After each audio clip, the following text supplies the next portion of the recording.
High commode ব্যবহার করার ক্ষেত্রে কমোডের উপরে নাপাকি যেমন পেশাব ইত্যাদি লেগে যদি শুকিয়ে যায়, কেউ যখন ব্যবহার করবে তা যদি না দেখতে পাওয়া অবস্থায় ব্যবহার করলে নাপাকি লাগবে কিনা এবং নামাজ হবে কিনা। ফজরের নামাজ কাজা হলে কখন পড়তে হবে? আমি আমার কানে চাপ দেয়া কানের দুল পরি, এক্ষেত্রে অজু করার সময় কি তা খুলে অজু করতে হবে? আমার হাজবেন্ড মারা গেছেন, তার উপর 5 লাখ টাকা ঋণ ছিল, কিন্তু পাওনাদারকে আমি চিনি না, তাকে অনুসন্ধানের পরও পাইনি, এখন আমার করণীয় কি? মাঝে মাঝে সালাতে সূরা ফাতিহা পাঠ করার পর প্রথম ও দ্বিতীয় উভয় রাকাতেই একই সূরা পাঠ করে ফেলি, পরে বুঝতে পারি যে একই সূরা পাঠ করেছে, আমাদের অবস্থা করণীয় কি? মেয়েরা কি লোহার, তামার ও সিটি গোল্ডের গহনা পড়তে পারে? আমি 5 ওয়াক্ত নামাজ পড়ার চেষ্টা করি, কিন্তু মাঝে মধ্যে নামাজের মধ্যে আমার মনোযোগ থাকে না, কি করলে পুরোপুরি মনোযোগ থাকবে দয়া করে জানাবেন। চলুন আমরা তাহলে আপনাদের করা প্রশ্নগুলোর উত্তরে প্রবেশ করতে চাই। আমার হাজবেন্ড মারা গেছেন, তার উপর 5 লাখ টাকা ঋণ ছিল, কিন্তু পাওনাদারকে আমি চিনি না, তাকে অনুসন্ধানের পরও পাইনি, এখন আমার করণীয় কি? পাওয়ার যদি ন্যূনতম সম্ভাবনা না থাকে তাহলে সেক্ষেত্রে আপনি তার পক্ষ থেকে এই টাকাটা গরিব দুঃখীদেরকে দান করে দিবেন,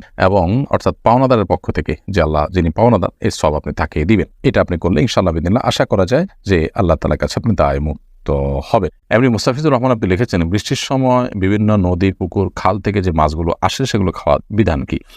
সাধারণত এই মাছগুলো যেহেতু ভেসে যায় এবং এগুলো কারো নিয়ন্ত্রণে থাকে না, অতএব এগুলো জেনারেলি খাওয়া হালাল। তবে যদি আশেপাশের পুকুর থেকে আসে, জানাই যায় যে এই পুকুরের মাছ তারা পুকুরে মাছ ফেলেছেন এবং তাদেরকে ফেরত দেওয়ার স্কোপ থাকে, তাহলে সেক্ষেত্রে সেটা ফেরত দেওয়া উচিত এবং সেটা ভোগ করা উচিত নয়। আলী হাসান লিখেছেন, আমি 5 ওয়াক্ত নামাজ পড়ার চেষ্টা করি, কিন্তু মাঝে মধ্যে নামাজের মধ্যে আমার মনোযোগ থাকে না, কি করলে পুরোপুরি মনোযোগ থাকবে দয়া করে জানাবেন। ভাই আলী হাসান, নামাজে মনোযোগ সৃষ্টি করবার জন্য প্রথমত নামাজ আমরা যা বলছি সেগুলোকে বোঝার চেষ্টা করব, অর্থগুলো জানার চেষ্টা করব, সূরা কেরাতগুলো, দোয়াগুলোর, এটা আমাদের মনোযোগ সৃষ্টিতে সাহায্য করবে ইনশাআল্লাহ।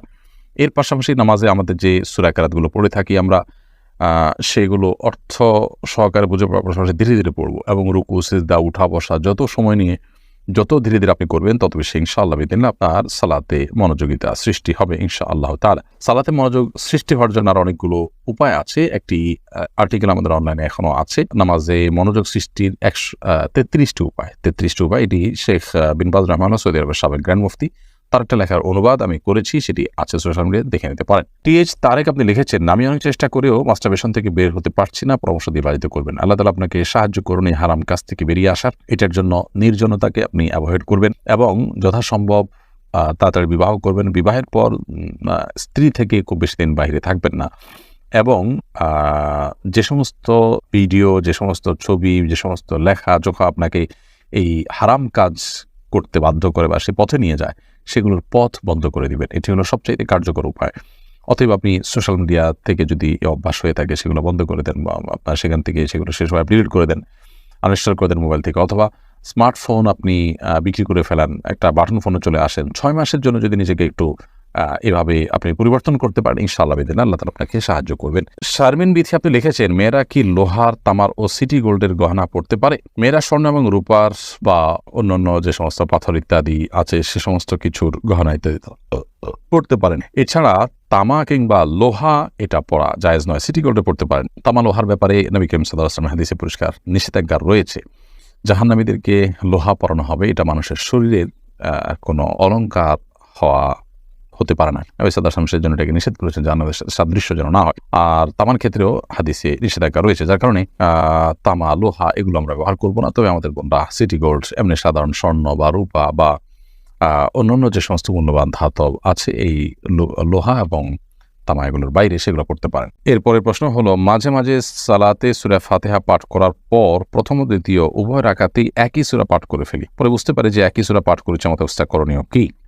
এটা অনেকেরই হয় যে আমরা সালাত আদায় করার সময়, নামাজের সময় প্রথম রাকাতে সূরা ফাতিহার পরে যে সূরা মিলিয়েছি, দ্বিতীয় রাকাতে সূরা ফাতিহার পরে একই সূরা মিলিয়েছি, তো এটাতে নামাজ হয়ে যাবে, কোনো অসুবিধা নেই, নামাজ আদায় হয়ে যাবে এবং এর কারণে আপনার কোনো গুনাহ হবে না। কারণ হলো একই সূরা আদায় করা এটা কোনো ওয়াজিব তরক হওয়ার মতো বিষয় নয়, তবে এটা অবশ্যই ইচ্ছাকৃতভাবে করা উত্তম, কারণ নবী করিম সাল্লাল্লাহু আলাইহি ওয়াসাল্লাম এটি করতেন না। তিনি প্রথম রাকাতে যে সূরা বা কেরাত পাঠ করতেন, দ্বিতীয় রাকাতে তার সাথে ছোট এবং ক্ষুদ্র সূরা পাঠ করতেন, অর্থাৎ ভিন্ন সূরা পাঠ করতেন। এটাই তার সুন্নাহ। বিধায় এটা ইচ্ছাকৃত করা অনুচিত হবে, করলে অনুত্তম হবে, সুন্নাহর খেলাফ হবে, আর ভুলে হয়ে গেলে নামাজ হয়ে যাবে, কোনো অসুবিধা নেই। এরপর আমাদের ইউটিউব চ্যানেল থেকে একটি প্রশ্ন আমরা নিচ্ছি, আমি আমার কানে চাপ দেয়া কানের দুল পরি, এক্ষেত্রে অজু করার সময় কি তা খুলে অজু করতে হবে? চাপ দেয়া কানের দুল পরেন আপনি, হয়তো সম্ভবত টিপ কানের দুল পরার কথা বলেছেন। তো এখানে অজু করার সময় আপনার হালকা একটু নাড়া দেওয়ার মতো ব্যবস্থা থাকলে একটু নাড়া দিবেন, প্লাস নিশ্চয়ই একটু নড়ার মতো ব্যবস্থা থাকবে, তাতে একটু নাড়া দিবেন, তাতেই চলবে ইনশাআল্লাহ।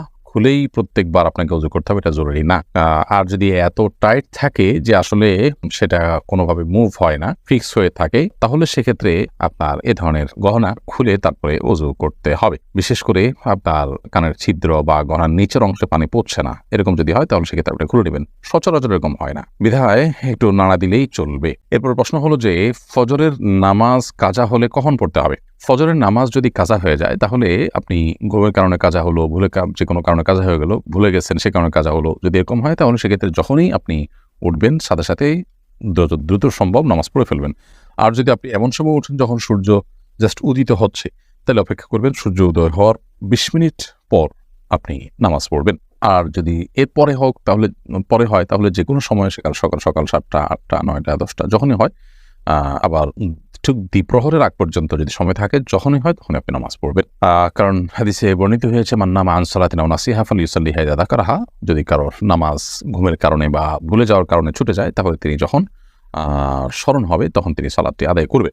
এবং নবী করিম সাল্লাল্লাহু আলাইহি ওয়াসাল্লামের একবার ফজরের সালাত মিস হয়ে গিয়েছিল জামাত সহকারে, অর্থাৎ দলবদ্ধভাবে সবার। তখন নবী করিম সাল্লাল্লাহু আলাইহি ওয়াসাল্লাম সূর্যের আলোর আঁচ গায়ে লাগার পর তারা যখন সফর থেকে ফিরছিলেন, কোনো এক জায়গায় তাঁবু গেড়েছিলেন এবং তার সঙ্গে থাকা সকল সহযাত্রীরা তারা বিশ্রাম করছিলেন। সারাদিনের ক্লান্ত যুদ্ধের ময়দান থেকে ফিরেছেন, আবার এদিকে সফর করেছেন।